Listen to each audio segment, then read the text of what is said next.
I thought our guys showed a lot of toughness, resilience. We came off a tough loss against Oregon and easily could have let that loss turn into two. But I thought they got their minds right, ready to play. I thought they executed the defensive game plan outside of transition buckets, which that's what they do best. And we didn't do a great job, particularly in the first half with it. Outside of that, in the half court, I mean, they struggled. And I thought our guys did a really good job executing the game plan. I was super happy for these two guys. I mean, Houston, unselfish enough to come off as a red shirt and come in. We were plus 12 in his 9 minutes, hit 2 threes, made some huge defensive plays, some rebounds, had a tip that kept an offensive rebound alive. And I think we got a dunk on that play. So he was great. Jarin kind of settled in and made some big threes for us. I thought he did a great job on RJ Davis, who's not easy to guard. I mean, RJ is one of the best guards in the country. And, Jarin, for being a kid that's supposed to be a freshman in college this year, he came in a year early and just 19 years old. I thought did an unbelievable job on RJ, as well as Houston and Darian Reed. We tried to keep some size on Davis. He got his shots up, which we kind of knew. He was, I think he averaged 22 field goal attempts in the 2 previous games we played him. So got 24 up tonight, but we just wanted to make him as tough as we could. And he had some tough ones. But I thought our guys keeping some size on him, making him shoot very tough shots, I thought was pretty good. So, Coach Adams did a great job with the defensive game plan. For the most part, we took care of the ball, but late against the press and late in the first half, we weren't good with it. But we did a better job taking care of the ball over the course of probably the other 34, 35 minutes. So. Our questions of players, Blake?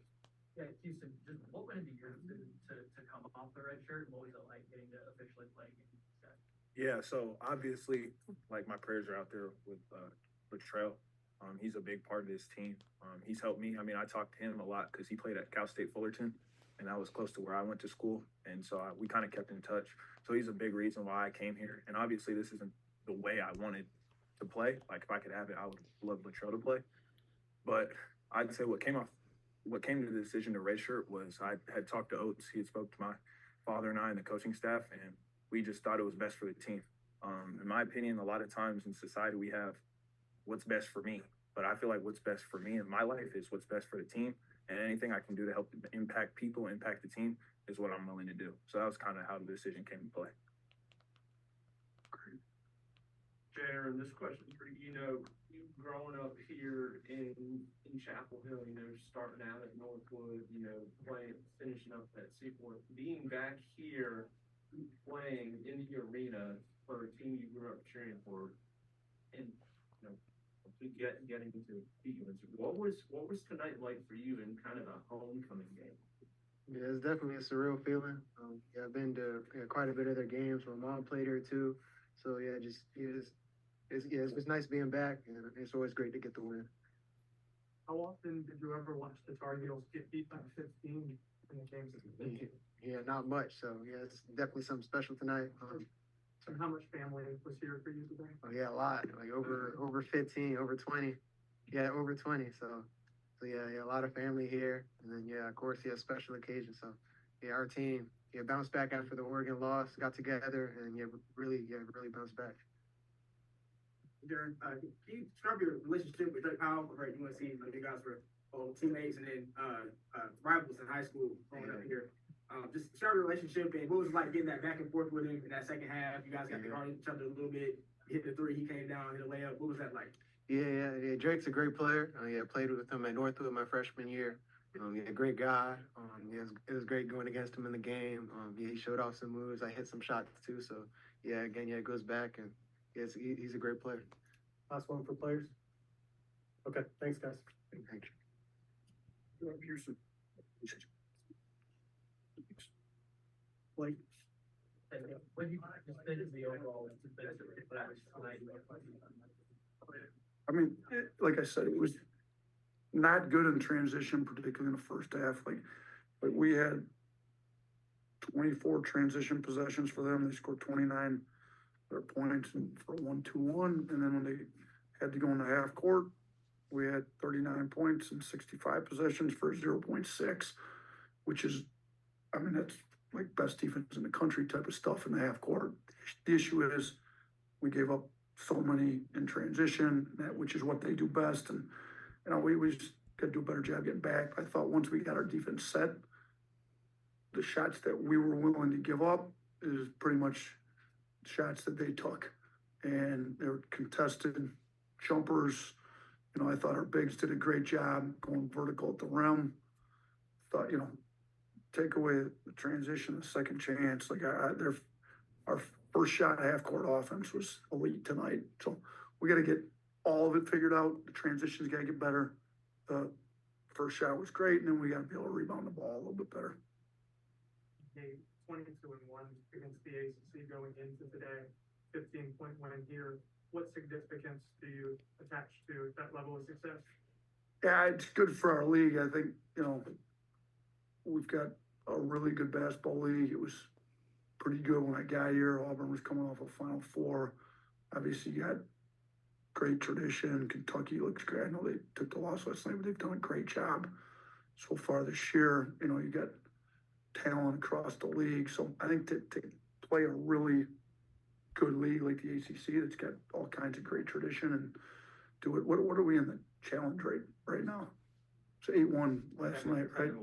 10-1 right now, just 2. So it was 10-1, 11-1, whatever it is. It's great. So I think it's obviously good because once you get in January, all you play is the SEC.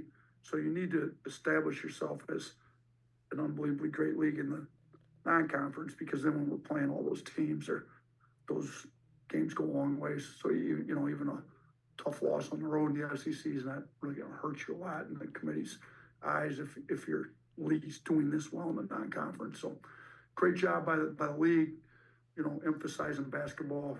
Really good coaches in our league and some really good athletes. And it's tough, night in, night out. You got to play. I mean, this was a great environment, but some other great environments in the SEC, we got to go into and win. So it's good we're able to go into an environment like this, get a win and get some confidence playing in a tough road environment. Emily.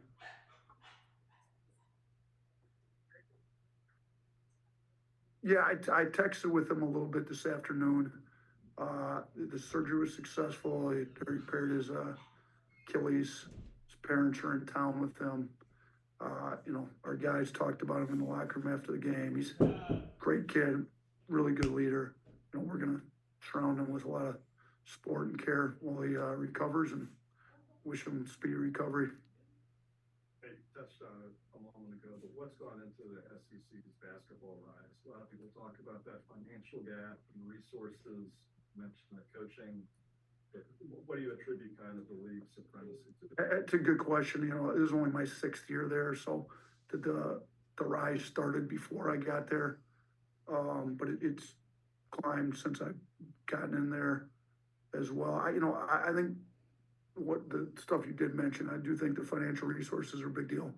Like, I think the league decided they want to be good in basketball. It doesn't need to just be a football or baseball league. Like, there's a lot of good sports, and basketball being one of the more popular sports in college athletics, they decided to put a big point of emphasis on. They hired a guy that's just in charge of men's basketball, Dan Leibovitz, I think was the first one. He's now at the Big East, and Garth Glissman's been unbelievable since he got there. I think there's an emphasis on it by the administration, by the league as a whole. I think putting the resources that they need to, going out hiring great coaches that are able to recruit great talent. I mean, we've got more NBA players, I believe, than any other league, and typically have more NBA players in pretty much every draft. So got athletes with great coaches, and if you're not on your A game as a coach, you're not going to win. So I think it's just raised that. I walked in the league, and our big rival was Auburn, and they were coming off a Final Four. Like, I got hired, and then they made the Final Four. Shoot, a week after I got hired or so. So, we had to try to match them. It took us 5 years. We finally got there. We got our Final Four, but you got to go down the list. I mean, Tennessee, Rick Barnes is one of the best coaches in all of college basketball for a long time. Calipari's done an unbelievable job. Kentucky, now he's got unbelievable roster at Arkansas, Kentucky, Auburn. Just keep going down the list. You kind of look at and some of them were very dominating wins last night. Like, I thought Ole Miss had a really good win. you know, it was good for our league. So I'm glad we were able to help our league out because we didn't help the league out last year with our SEC ACC challenge game. Blake. You mentioned yesterday a need to improve the spacing offensively. Did you see improvement in that area tonight? Way better. The turnovers came on some carelessness and then against the press. So the half court spacing was significantly better. You know, I thought we got guys better shots. You know, you look, we were able to hit 12 threes, which we'd still like to get more off, but, you know, we were able to take care of the ball better, space the floor, get some threes. We also had some assists on some cuts because the spacing was better. I thought it was significantly better tonight than it had been. Nick Kelly, we got two more. Yeah, Nate, in the two true road games, LeBaron's got 33 points, 9 rebounds, 8 assists, 3 steals, and a block. What about him has been able to just succeed so quickly in tough environments on the road? You know what? He's a competitor. He's been practicing hard. I mean, you have to deserve to play well, and he deserves to play well. He brings it every day in practice. He's been bringing it since he walked on court in June. He's got the ultimate confidence, but you can't just instill confidence in a kid like that. You have to earn that confidence. You earn it by playing hard in practice, working on your game. I think he's earned the confidence. He's earned the playing time, and he's earned the right to play well. And he steps into these games not scared at all, and he brings it on both ends of the floor, and he's played really well in big games for us. Last one, Tony. Yeah, Nate, you talked about Aiden, his shot starting to fall. Just how good was that to see? And, you know, how big is he going to be in Latrell's absence? I thought it was great. You know, we obviously he's a little upset with himself with the turnovers. His shooting was unbelievable. I mean, we've seen this is, I don't want to say this is what we expected, but to go 5 and 9 every game, but we've seen him shoot it like this in practice for a long time. So we know what he's capable of. Shooting the ball, you know, the assisted turnovers, he's been taking care of the ball. I think the press rattled him a little bit, and he's a little upset with himself. So we'll get that figured out. But the shooting was huge because Reitzel's been our best shooter all year. So we need somebody to step up and make some threes. So he hit 5 of our 12 threes, and I thought the minutes he gave us were great. We'll get him a little bit better on defense and better taking care of the ball moving forward.